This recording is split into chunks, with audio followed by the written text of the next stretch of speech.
नमस्कार, मैं आपका संदीप सर। हम लोग बहुत दिनों से कुछ निजी कारणों की वजह से वीडियो अपलोड नहीं कर रहे थे।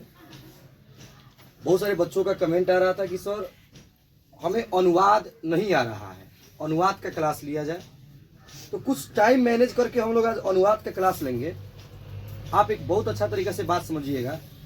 संस्कृत में अगर जिन बच्चों को अनुवाद बनाने को अच्छा से आ जाता है तो वे कम से कम केवल अनुवाद पढ़ करके संस्कृत का एग्जाम पास कर सकते हैं। बहुत सारा प्रश्न अनुवाद से रिलेटेड होता है, जैसे कि अब आप समझिए पत्र लेखन होता है, निबंध लेखन होता है, गद्यांश होता है, अनुवाद करने को, ये सभी को अगर ऐड कीजिएगा तो कम से कम आपका 30 से 35 नंबर का प्रश्न बनेगा। तो हम लोग आज अनुवाद का क्लास करेंगे। आपको 2 या 3 वीडियो के लगभग में सभी अनुवाद आपको एक बार में क्लियर हो जाएगा। आपको बालक कुछ याद करने की आवश्यकता नहीं है। आप आराम से आसानी पूर्वक निबंध को बना सकते हैं, पत्र भी लिख सकते हैं। यदि आप पूरा कंसंट्रेट कीजिएगा, ध्यान दीजिएगा तो हम लोग आज से पढ़ने वाले हैं। जैसे कि आप संस्कृत में जानते हैं तो संस्कृत में आपका वचन जो होता है वह 3 होता है। संस्कृत में वचन 3 होता है, एक वचन, द्विवचन और एक होता है आपका बहुवचन। तो सबसे पहले आपको समझना है कि वचन क्या है। जैसे आपको तो यहां पर दिख रहा है एक, तो एक का मतलब हो जाएगा एक, द्वि का मतलब हो जाएगा 2, और ये दिख रहा है बहु, तो बहु का मतलब हो जाएगा 2 से अधिक। लेकिन बार बार हमें इसमें वचन दिख रहा है, यहां भी वचन है, यहां भी वचन है और यहां भी वचन है। तो आखिर वचन कहते किसे हैं? एग्जाम में 1 से 2 नंबर का ऑब्जेक्टिव वचन से रिलेटेड रहेगा। सबसे पहले आप याद रखेंगे कि संस्कृत में वचन 2 ही होता है, नहीं संस्कृत में 3 और हिंदी में वचन 2 होता है। तो संस्कृत में आपका एक वचन, द्विवचन और बहुवचन, और हिंदी में क्या होता है? एक वचन और बहुवचन होता है, उसमें द्विवचन नहीं होता है। याद रखेंगे। तो वचन किसको कहते हैं ये आपको जानना है कि वचन क्या है।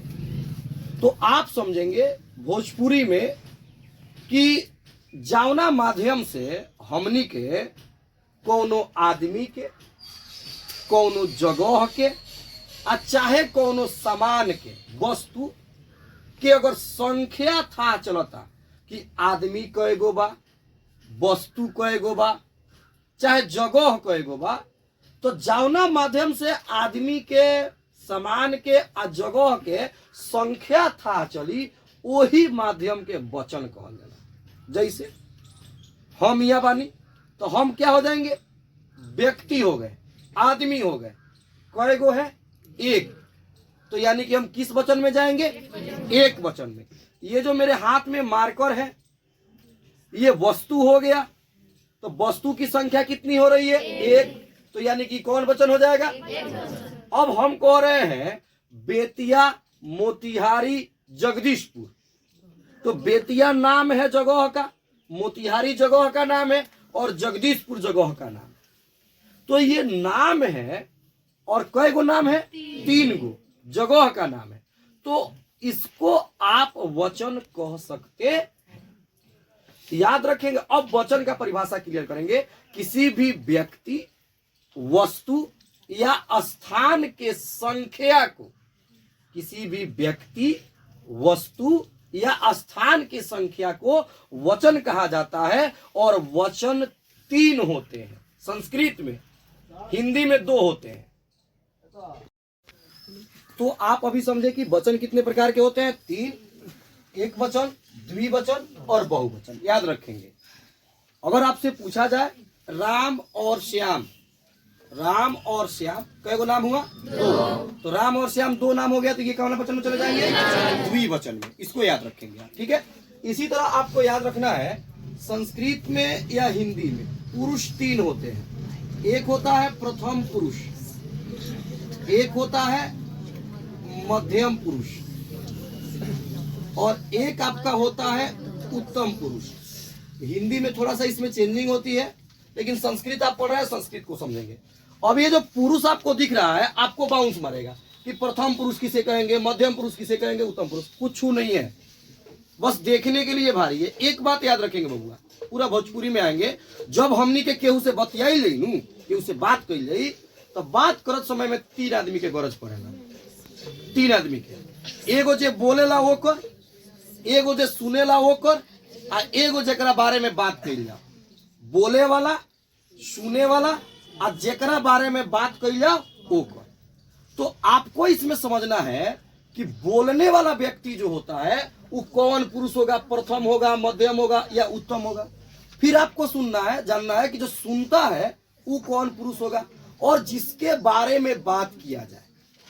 ध्यान दीजिएगा, जैसे मैं कह रहा हूं मैं कि रोहन नहीं है, बात समझिएगा, रोहन नहीं है तो मैं बोल रहा हूं, आप लोग सुन रहे हैं, आप और हम मिलकर किसका बात किए हैं, रोहन का। तो 3 आदमी हो गया कि नहीं, एक बोलने वाला, एक सुनने वाला और एक जिसका बात किया जाए। तो अगर आपसे पूछा जाए बोलने वाला व्यक्ति कौन होता है तो संस्कृत में बोलने वाला जो होता है वह उत्तम पुरुष होता है।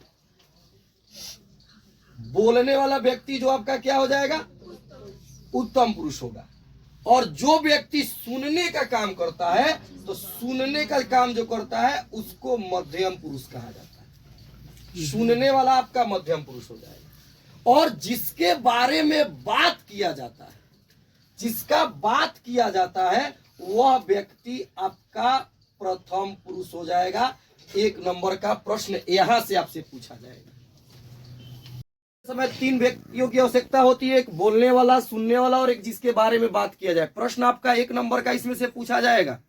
बोर्ड एग्जाम में 1 नंबर का प्रश्न आएगा। जैसे अब ध्यान दीजिएगा, आपसे प्रश्न करेगा, यहां पर देखिएगा, राम ने श्याम से बोला, राम ने श्याम से बोला कि रावण नहीं है। राम ने श्याम से बोला कि रावण नहीं है।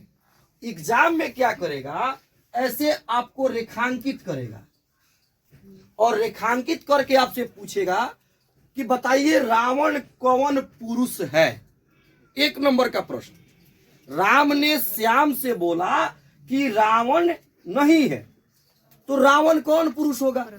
तो अब आपको क्या करना है, जैसे राम, श्याम और रावण, ये 3 व्यक्ति हो गए, एक राम हो गए, श्याम हो गए और एक रावण हो गया। तो राम जो आपका है ये क्या कर रहे हैं, श्याम क्या कर रहे हैं और रावण क्या कर रहे हैं, इसको पहले आपको क्लियर करना है। तो राम ने श्याम से बोला, यानी कि बोलने का काम कौन कर रहे हैं, तो राम जो है ये बोल रहे हैं। क्या कर रहे हैं, बोल रहे हैं। और श्याम क्या कर रहे हैं, सुन रहे हैं। याद रखेंगे, तो श्याम सुनने का काम कर रहे हैं और राम और श्याम किनका बात चलाए हैं, रावण का। तो ये लोग रावण का बात चलाए हैं। तो अब देखिए, तो जिसका बात किया जाता है वो कौन पुरुष होता है। क्लियर हो गया आपका। तो जो व्यक्ति बोलता है वह उत्तम पुरुष, सुनता है मध्यम पुरुष और जिसका बात चलाया जाता है उसको हम लोग प्रथम पुरुष कहते हैं। अभी आप इतना देर के वीडियो में सीखे हैं, ध्यान से, वचन किसी भी व्यक्ति, स्थान या वस्तु के संख्या को वचन कहा जाता है। वचन संस्कृत में 3 प्रकार के होते हैं और हिंदी में 2 प्रकार के होते हैं। एक वचन, द्विवचन, बहुवचन। ये संस्कृत में होगा।